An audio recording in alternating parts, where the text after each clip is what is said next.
Good evening, everybody. Hell's Unicorn here once again. I've been on a hiatus for almost 2 weeks now, and I've done this for a number of reasons, one of them being the feeling of discontent and disarray that has been going on in the liberty movement ever since the Rand Paul endorsement of Mitt Romney. But that's not the only reason. There's been some activity in my personal life and also in my efforts as a musician that have been basically going on, that have been keeping me from my computer for a long enough period to actually contemplate and ultimately create any kind of video or commentary. So this is going to be me getting back into the swing of things here, and I'm going to start just by giving a little quick public service announcement regarding my status in the liberty movement. Regardless to what some of my friends who happen to be hardliners on this issue of Rand Paul may think, I am not out of the liberty movement, and I have not become an establishment Republican, not by any stretch of the imagination. And I think that those who believe Rand Paul to be simply another establishment Republican need to have their heads examined.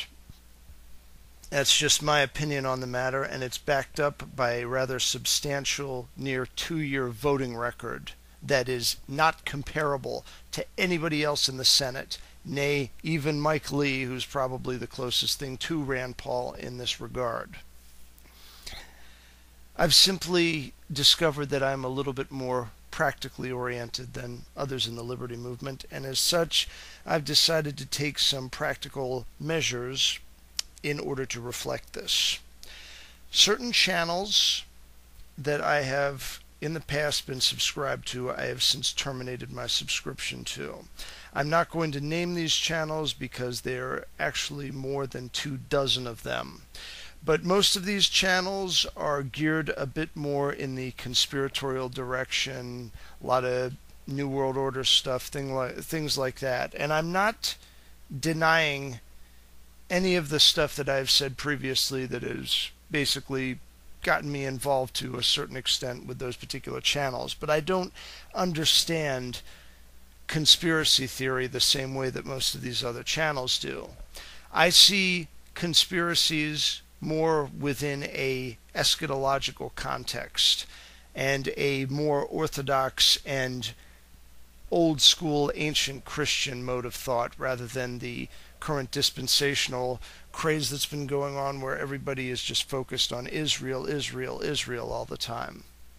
I see events unfolding throughout Europe and throughout Asia and throughout Africa and everywhere else, and it concerns me greatly, and in recent times things have taken a rather providential turn.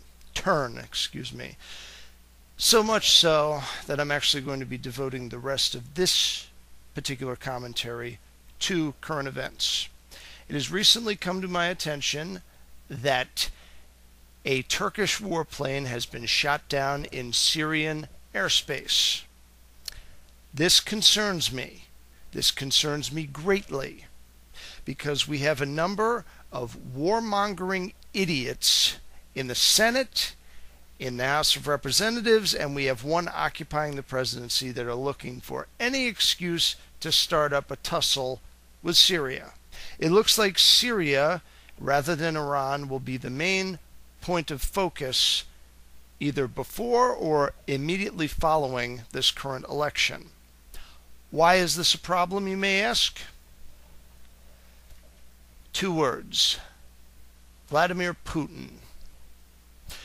I've attached a link in the description to an old UK Telegraph article titled "The Orthodox Church's Unholy Alliance with Putin." Now, this particular article has a very ironic title because there is absolutely nothing unholy about the alliance between Putin and the Orthodox Church. Putin is a rank-and-file true believer Russian Orthodox adherent. All of this nonsense people are talking about regarding the way that Putin is going to bring back the reign of the Bolsheviks, you're not looking at the full picture here. And the people that constructed this particular article are also not understanding this the way that they need to be.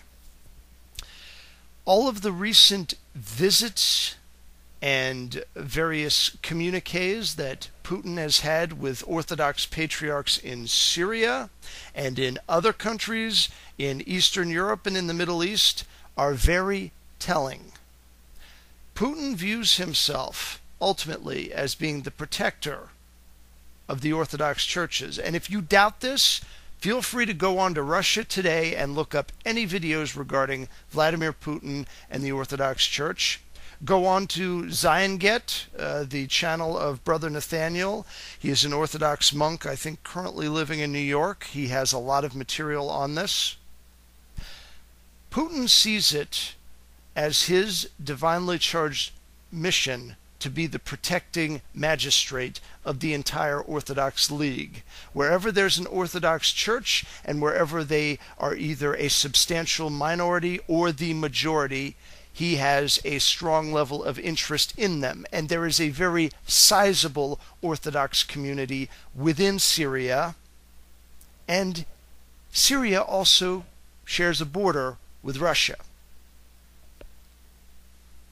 Contrary to what irreligious and warmongering buffoons like John McCain and others of his ilk do not understand, is that if we go in there with this idiotic Wilsonian post-enlightenment, make the world safe for democracy mentality in Syria, we get ourselves bogged down. We're going to be dealing with Vietnam times 50. Contrary to the original Vietnam, in this particular scenario, we are dealing with a Russia that has a much higher cultural morale, is much more in line with the grandeur of the 19th century Tsarist Empire than what we were dealing with in communist Russia, which was an economy that was regularly destroying itself over and over again through political corruption. The religious zeal that is being rekindled in Russia commands obedience, and ultimately it commands strength, because contrary to what a lot of people in this country think, religious people procreate a lot more than irreligious people do. That's just the truth of the matter. And if you want to deal with over 100 million screaming Russians ready to go, or better yet, if you want to deal with the entire Orthodox East, which is in no way within the scope of our ability to handle, then you go right ahead and you support the insanity of the neocons. But if you have a little wit of sense, you will also consider some other recent turns of events, such as the carnage now going on in Greece since Germany literally unilaterally ejected them from the euro. Not from the European Union, no, from the financial backing of the euro. Greece has been kicked out. Violence and the upheaval that has been going on in that country was just starting to subside. I have a feeling that it's going to be getting a lot worse there. And Greece is an Orthodox country. So again, I have to remind everybody about what's going on in Russia right now. I think that even within the liberty movement, a lot of people, while they support a non-interventionist foreign policy for the right reasons, I don't think they fully grasp the scope of what's going on here. And I think that we in the liberty movement should be the first to spearhead this issue, because this is an issue where I think that we can get some neocons to start thinking with their heads instead of their asses.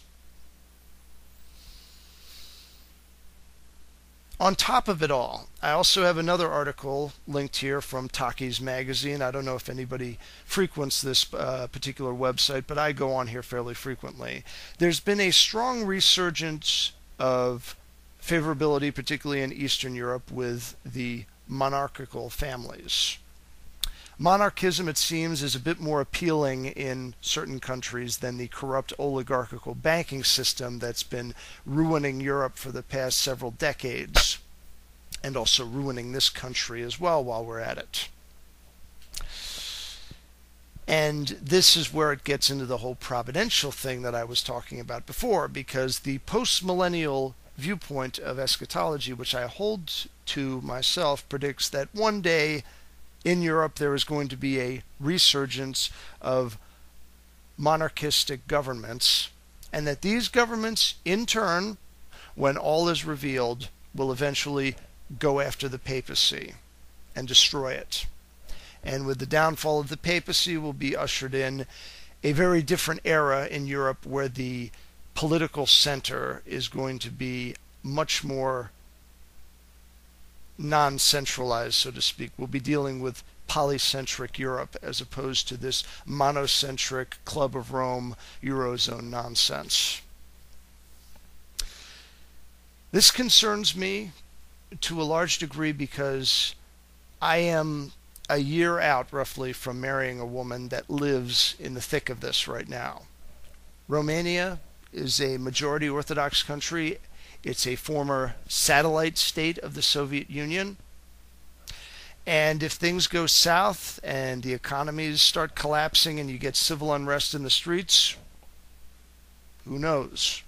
We could have Russian tanks rolling back into Eastern Europe to protect the Orthodox churches, which most of the rioting plebeians will probably try to loot. Whether this is right or wrong is not for me to say, but regardless of what you think about it, this is what we're being faced with right now.